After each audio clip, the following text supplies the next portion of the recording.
matak hakikatna tuh nu jadi pejabat tong legeng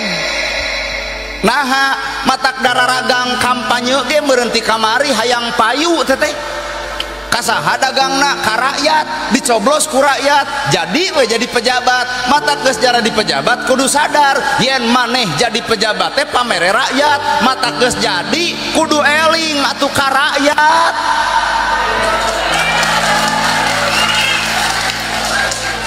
nah mata kamari baligo pagede-gede kampanye di alus-alus naon eta ngarah kabitaeun rakyat coblos ku ibu tegening kamari dicoblos jadi ayeuna teh si A si B jeung nepi ka si C sing sadar boga jabatan jara di pejabat lantaran ayana rakyat matak lain rakyat kudu hormat ka pejabat tapi pejabat nu kudu hormat ka rakyat nah apan moal jadi pejabat tanpa dicoblos rakyat